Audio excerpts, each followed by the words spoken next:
Hello guys, welcome to my new vlog. तो आज है 16 नवंबर और अभी 7:15 बज रहे। 8:30 बजे व्लॉग आ जाएगा। तो सुबह 6 बजे उठ गया था ताकि व्लॉग अपलोड कर सकूं। आई होप आपको पसंद आएगा। अभी पढ़ने बैठा हूँ। सो गाइस, आज ज़्यादा व्लॉग नहीं शूट कर पा रहा हूँ क्योंकि गेस्ट आए हुए हैं, इसलिए। सो गाइस, ये देखिए हमारे सोसाइटी की नीचे भीड़ लगी हुई है। ये भीड़ किस लिए लगी है मैं आपको बताता हूँ। तो सोसाइटी में भीड़ इसलिए लगी हुई थी कि हम फ्लैट्स में रहते हैं। तो हमारे ब्लॉक में ग्राउंड फ्लोर पे एक फैमिली रहती है। अंकल आंटी है, उनका 12-13 साल का बच्चा है। तो वो उसके दोस्तों के साथ खेल रहा होगा। उसे च्युइंगम खानी होगी। शाम का वक्त था तो हमारी सोसाइटी के बाहर दुकान है, वहाँ लेने गया होगा। उसके दोस्त को बोल दिया कि मैं जा रहा हूँ च्युइंगम लेने, तू अपने घर चला जा। तो फिर बहुत देर हो गई, आया नहीं वो घर पे। तो उसके मम्मी पापा ढूंढने लगे। ढूंढा, बहुत ढूंढा पर मिला नहीं।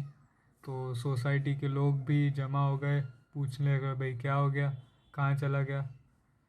फिर आसपास के सीसीटीवी कैमरास जो है सोसाइटी के, आसपास की सोसाइटी के, वो चेक किए। तो पता चला कि हमारी सोसाइटी से लेफ़्ट की तरफ वो गया है। अब फिर आगे ऐसे देखते देखते यहाँ एक पीछे एरिया है गोता, वहाँ गोता ब्रिज है। वहाँ से उसने एक रिक्शा पकड़ के वो कहीं गया। अब रिक्शा पकड़ के कहाँ गया कुछ पता नहीं। तो उस लड़के को सब लोग रात भर ढूंढते रहे, कहाँ गया भाई। तो कहीं से कुछ पता चला कि वो इस्कॉन टेम्पल की साइड शायद गया है।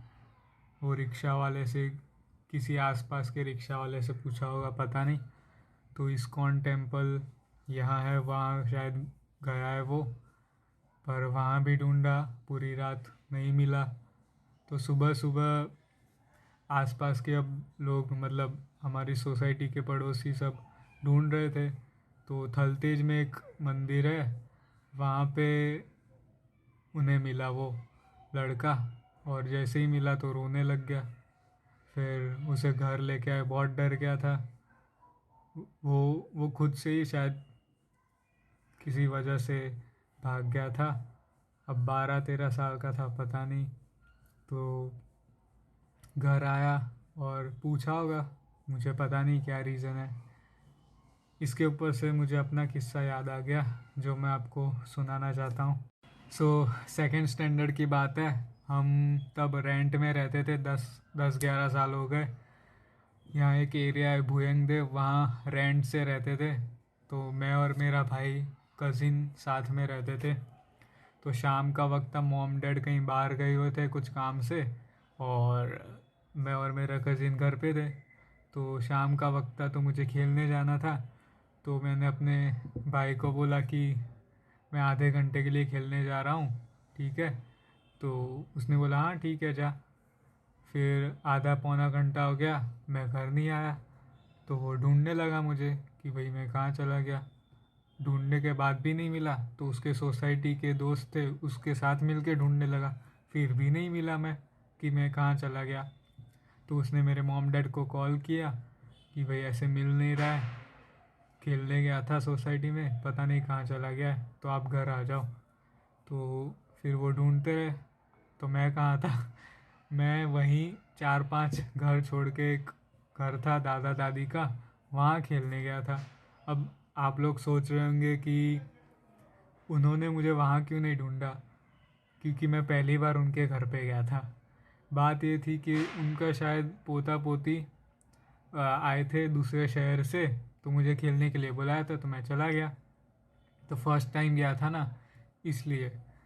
और खेलने गया, उसके बाद तो मैं तो खेल रहा था आराम से उनके घर पे कुछ गेम्स वगैरह। ये लोग ऐसे आसपास ढूंढ रहे मुझे। मैंने देखा एक दो बार उनके घर से कि मेरा भाई और उसके दोस्त यहाँ वहाँ घूम रहे हैं। तो मुझे लगा कुछ कर रहे होंगे, क्या कुछ कर रहे होंगे, मुझे क्या, मैं तो खेलने में बिज़ी था। तो थोड़ी देर बाद बहुत ज़्यादा आवाज़ होने लगी। सोसाइटी के लोग भी थोड़ा ऐसे ढूंढने लगे। और मॉम डैड का भी शायद आवाज़ आने लगा मुझे कि कहाँ चले गए। तो मैं उनके घर से बाहर निकल के आया और देखा तो मेरी मॉम डैड ने देखा मुझे और रोने लगी। मेरी मॉम तो ज़ोर से रोने लग गई, कहाँ चला गया था, कहाँ चला गया था। हाथ पकड़ा मेरा, रोने लग गई और 3-4 चमेट मार दी मुझे। कहाँ चला गया था तू, ऐसा करके रोने लग गई। फिर उसके बाद अब ये देखिए, अब जब मैं मिल गया हूँ तो मारने की क्या ज़रूरत थी। पर इंडियन पेरेंट्स है ना, तो इमोशनल होते हैं। अभी इसकी जगह फॉरेनर्स होते, फॉरेन पेरेंट्स, तो my child where were you ऐसा सब करके उसे गिफ्ट्स विफ्ट्स देते, चॉकलेट्स वॉकलेट्स कुछ देते। और यहाँ अपने इंडियन पेरेंट्स 2-3 चमाट मार दी मस्त, कहाँ चला गया था। उसके बाद इसका डर बैठ गया कि अब तो भाई बिना बताए कहीं नहीं जाना है। तो कभी कभी तो वॉशरूम जाने के लिए भी मॉम डैड को बताता था, भाई मैं वॉशरूम जा रहा हूँ, ठीक है। सो मोरल ऑफ द स्टोरीज, अगर छोटे बच्चे देख रहे हैं तो प्लीज़ अपने पेरेंट्स को बिना बताए कहीं मत जाइए, क्योंकि वो बहुत चिंता करते हैं आपकी। तो बिना बताए कहीं भी मत जाना, ठीक है। सो गाइस कमेंट में लिख के बताना कि कैसा लगा मेरा किस्सा, मुझे याद आ गया था इसलिए आपको बता दिया। और आज का व्लॉग यहीं तक रखते हैं। अगर ये व्लॉग आपको पसंद आया तो लाइक कर देना, चैनल पे नए हो सब्सक्राइब कर देना। मिलते हैं जल्दी ही नेक्स्ट व्लॉग में। Till then bye.